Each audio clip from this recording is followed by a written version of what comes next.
The smell of roasting turkey had filled every corner of the house for hours, but all I could taste was the word she just said. Bank. Not stepfather. Not Dan. Bank.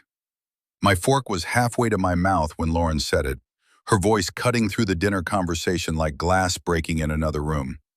Oh, Dan's just the bank. That's what he does best. She laughed. Her mother laughed. 3 of her college friends laughed. I set the fork down. I didn't shout. I didn't argue. My chest felt hollow, like something had been scooped out and replaced with cold air.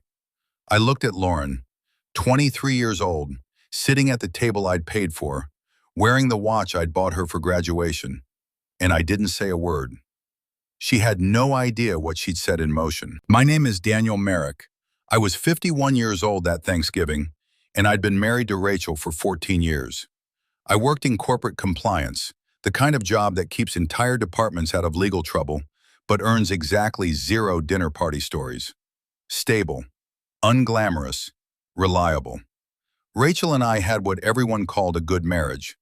On the surface it was. We had routines, we had plans. We had a house in a neighborhood where people mowed their lawns on Saturdays and waved from driveways. But if I'm honest, I'd become furniture. The kind you stop noticing until you need to move it. I'd see it in small moments. Rachel asking Lauren's opinion on vacation plans without asking mine. Me reaching for my wallet at restaurants before anyone had even looked at the check.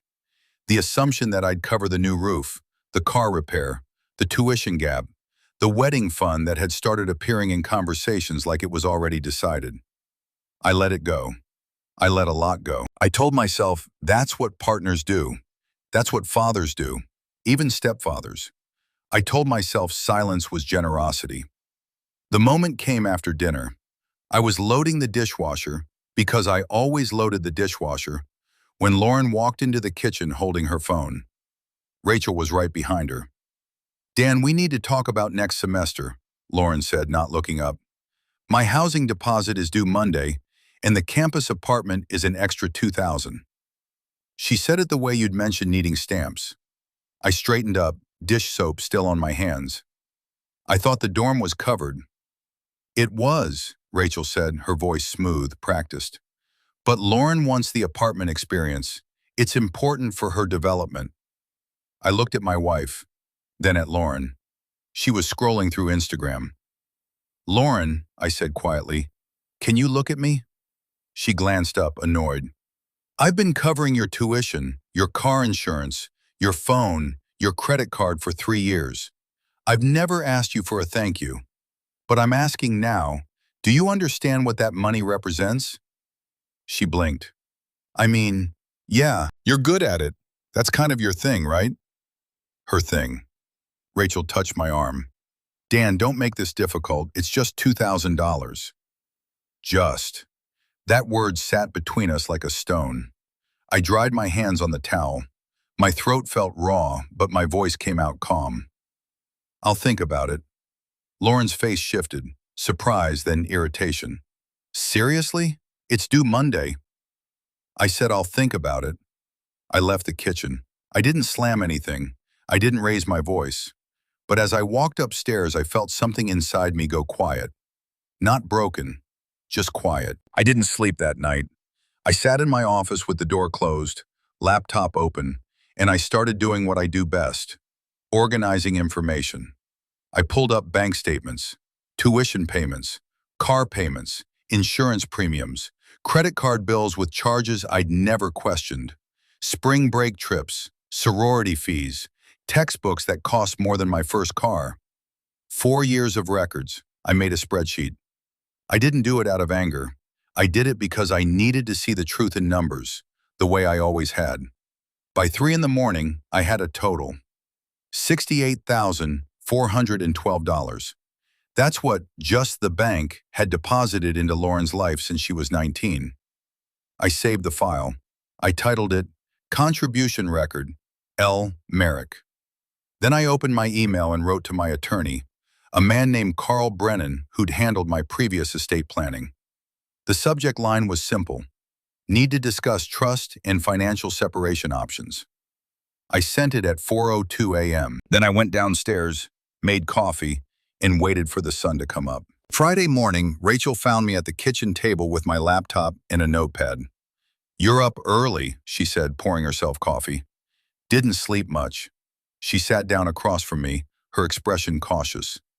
"About last night, Lauren didn't mean it the way it sounded." I looked at her. "How did she mean it?" Rachel hesitated. "She's young. She doesn't understand money yet. She understands it well enough to spend it." My voice was still calm. Rachel's jaw tightened. "So that's it? You're going to punish her over one comment?" "I'm not punishing anyone. I'm making decisions about my finances." I closed the laptop. "I've set up a meeting with Carl on Tuesday. I'm restructuring some things." "Restructuring what?" "My contributions, my accounts, my obligations." Rachel's face went pale. "Dan, you're overreacting." "Maybe. Or maybe I'm reacting exactly right, just 14 years too late." I stood up, took my coffee, and walked to my office. Behind me, I heard her chair scrape back. "Dan, wait!" I closed the door. By Monday morning, I'd done 3 things. First, I'd moved 60% of my paycheck into a new account at a different bank, one with only my name on it. Second, I'd called the bursar's office at Lawrence University and requested that all future billing statements be sent directly to Rachel's email, not mine. Third, I drafted a formal letter outlining a cessation of voluntary financial support effective December 1st. I didn't send the letter yet, I just needed to know it existed. Carl called me that afternoon. "Dan, I read your email. You want to walk me through what's happening?" I told him, all of it, the comment, the years of assumption, the hollowness I'd been living in. He listened without interrupting. When I finished, he was quiet for a moment. "How do you want to handle this?" "Legally, cleanly, no drama." "You're not obligated to support an adult stepdaughter, you know that." "I know, but I want documentation. I want everything clear." "Done. I'll draft a financial boundaries agreement. And Dan?" "Yeah? Don't talk to them until we meet. Not about money, not about feelings.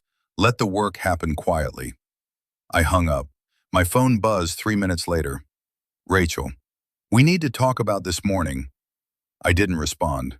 20 minutes after that, "Dan, ignoring me isn't solving anything." I took a screenshot, saved it to a folder labeled Communication Record. Then I put my phone face down and went back to work. Tuesday, I met Carl in his office downtown. He'd prepared a draft agreement, a clean, formal document titled Cessation of Voluntary Financial Support. It outlined every payment I'd made over the past 4 years, the total sum, and a clear statement that all future support would be at my sole discretion, requiring written agreement for any amount over $500. "This isn't legally binding on them," Carl explained, "but it's a record. It establishes your intent. If they try to claim you made promises or created expectations, this shows you're clarifying the terms." I signed it. Carl made 2 copies, one for me, one for his files. "When are you delivering this?" "Thanksgiving weekend was the trigger," I said. "I'm giving them until December 1st to adjust. That's fair." "And if they push back?" "Then they push back, but I won't be negotiating." I left his office at 4:47 p.m. My phone had 14 missed calls, 11 from Rachel, 3 from Lauren. I didn't listen to the voicemails. I stopped at a small diner on the way home, ordered coffee, and sat in a booth by the window. The evening light was cold and clean. I felt steady. Not victorious, just steady. Wednesday morning, Rachel was waiting for me in the kitchen. Her eyes were red. "You moved money out of our account." "I moved my income into my account. Our joint account still has your income." "Dan, this is insane. Over one stupid comment from a 23-year-old? I poured coffee. "It's not about one comment. It's about 4 years of comments, 4 years of assumptions, 4 years of me being treated like a utility. That's not fair." "Isn't it?" I turned to face her. "When was the last time you asked me what I wanted? Not what I could afford, what I wanted." She opened her mouth, closed it. I thought we were a team.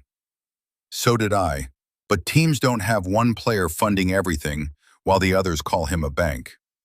My voice was still calm. I wasn't angry. I was just done pretending.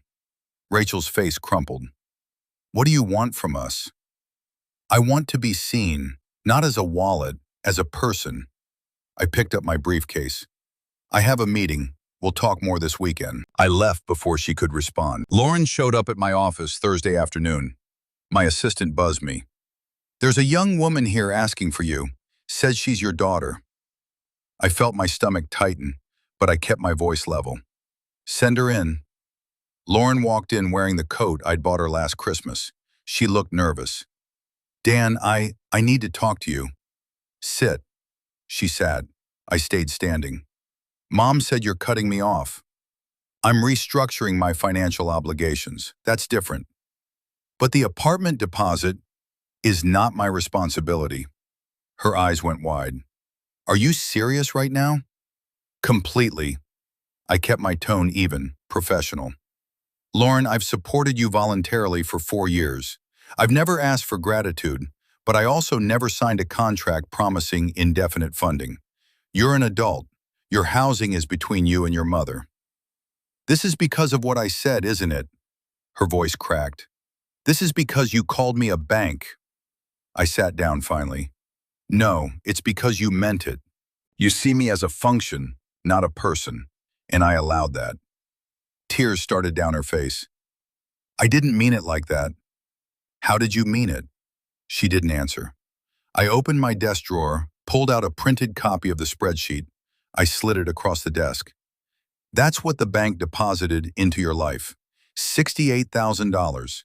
I'm not asking for it back, but I'm not adding to it either. She stared at the paper. Her hands were shaking. Dan, I'm sorry, I really am. I believe you, but sorry doesn't change the situation. It just means you understand it now. I stood. You should go. I have a 4:30 call. She didn't move. Please, I'll do better, Lauren. My voice was firm but not cruel.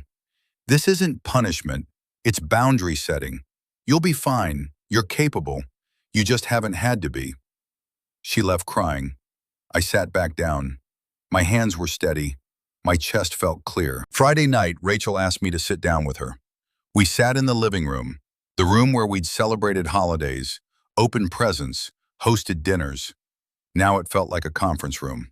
She had a notepad. I've been thinking, she said carefully, about what you said, about being seen. Okay? I didn't realize how much you were carrying, financially, emotionally. I took it for granted. I didn't respond. I just waited. I talked to Lauren. She's devastated. She'll recover. Dan, she's my daughter. I know, and I've treated her like mine, but I'm not required to bankroll her adulthood because she's upset. Rachel's voice hardened. So that's it? You're just done? I'm done being invisible. If that feels like punishment to you, that says more about what you expected from me than what I'm actually doing. She stared at me. I don't even know who you are right now. I'm the same person I've always been. You're just noticing me for the first time. I stood. I'm going to spend the weekend at a hotel. I need space. When I come back, we can talk about what our marriage actually looks like without the assumption that I'm just the bank. I didn't wait for her response. I packed a bag. I left. The hotel room was quiet, not empty, quiet. I could hear the hum of the heater, the muffled sound of traffic below. I sat on the edge of the bed and called my brother Mike. Dan, you okay? Yeah, I think I am. I told him everything.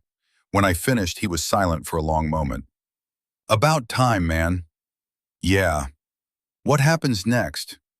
I don't know, but I'm not going back to being furniture. We talked for another hour. When I hung up, I felt something I hadn't felt in years. Lightness. Not happiness, just the absence of weight. I came home Sunday evening. Rachel was in the kitchen. Lauren was there too. They both looked up when I walked in. We want to talk, Rachel said. I set my bag down. Okay. We sat at the table. Lauren spoke first. Her voice was small. I wrote you a letter. I didn't know how else to say it. She slid a folded piece of paper across the table. I opened it. It was handwritten, 2 pages. An apology, an acknowledgement, a promise to do better. I read it twice. Then I looked at her. Thank you for this. She nodded, wiping her eyes. Rachel reached across the table. Dan, I don't want to lose you. I don't want to lose us. Then we rebuild, but we rebuild honestly. No more assumptions, no more invisible labor. What do you need? I need to be a partner, not a provider. I need my voice to matter as much as my wallet. Rachel's eyes filled. I can do that. I will do that. I looked at Lauren. And you? I'll pay you back, she said quietly. Every dollar. I don't want repayment. I want respect. I want you to see me. I do now. I swear I do. I believed her. Not because the hurt was gone, but because something in her face had changed. She looked older, more aware. The next morning, I changed my direct deposit back. Not all of it, just enough to show good faith. I kept the boundaries agreement in my desk drawer. I didn't tear it up. I didn't need to use it, but I needed to know it existed. Lauren paid her own apartment deposit. She got a campus job. Rachel started asking me what I wanted for dinner, what I thought about weekend plans, what mattered to me, small things. But small things add up. One evening in early December, I was sitting on the porch with my coffee. The air was cold and clean. Rachel came out and sat beside me. You were right, she said. About what? About being invisible. I made you invisible. I'm sorry. I looked at her. I made myself invisible too. I let it happen. What changed? I got tired of being quiet. She leaned her head on my shoulder. We sat there until the light faded. I didn't feel triumphant. I felt unburdened. If you'd been in my place, would you have walked away completely, or would you have given them the chance I gave? Tell me in the comments where you're listening from. I read every one. Your presence here means more than you know. If stories like this matter to you, subscribe. Let's keep walking this road together.